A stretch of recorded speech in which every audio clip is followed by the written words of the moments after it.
ciumia igĩrĩ thutha wa mũrutwo wa kĩrathi gĩa form 4 kũgũthwo nĩ ngari na gũkua hau mwena wa Limuru kaunti-inĩ ya Kiambu, ngari mũthemba wa Probox ĩrĩa ĩkũĩirwo gũkorwo yatabanirie ngero ĩyo na gũcoka gwĩthara nĩ ĩrĩkĩtie gũikio ngono.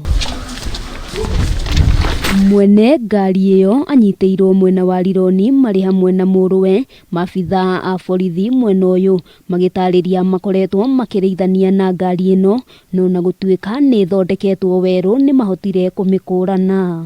Mwanafunzi wa shule ya Ndung'u Girls Secondary School aligongwa na gari ambayo haikusimama.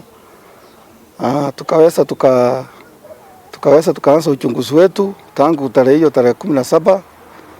Tukaweza kushirikiana na watu wengine ambaye tulikuwa tumechukua wakaanza kutupatia habari. Mũrũwe wa kĩrathi gĩa form 4 nĩwe wĩkũĩirwo gũkorwo arĩ na ngari rĩrĩa ngero ĩyo yahanĩkire, ona gũtuĩka ithe nĩeteteire na kuga ndarĩ na ũmenyo wa atĩ mũrũwe nĩoete ngari. Shule ingine ambayo inaitwa Rally Boys Secondary School ndio tukapata yule ambaye alikuwa na gari aligonga hiyo mwanafunzi akatoroka. Tukaweza tukashika tukamleta station. Pia tukaendelea na uchunguzi zaidi ya hapo tukapata papa yake. Mũndũrũme ũyũ ahũrĩtwo faini ya ciringi 10,000 nake mũriũ faini ya ciringi 100 mbeca baribari.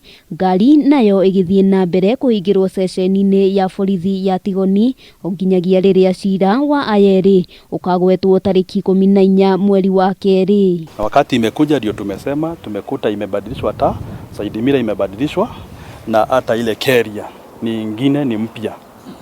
So kama wangetaka kuripoti wangekuwa wameripoti, sababu already wiki moja ilikuwa imepita na ama ilikuwa wiki ya pili. Family ya mũrutwo ũcio ĩkoretwo ĩgĩetha kĩhoto kĩa mwana wao, rĩu makĩgĩa na mweneni wa atĩ watho nĩ ũkũrũmĩrĩrwo na mwĩkũĩrwo akorwo agĩtacũkĩrio makinya marĩa mabatiĩ. So tunaomba koti ituangalie na ione haki ya huyo msichana imefanyika ama imetendeka na imepatikana. Handũ-inĩ ha Kameme TV, rĩtwa rĩakwa nĩ Wambui wa Njũgũna.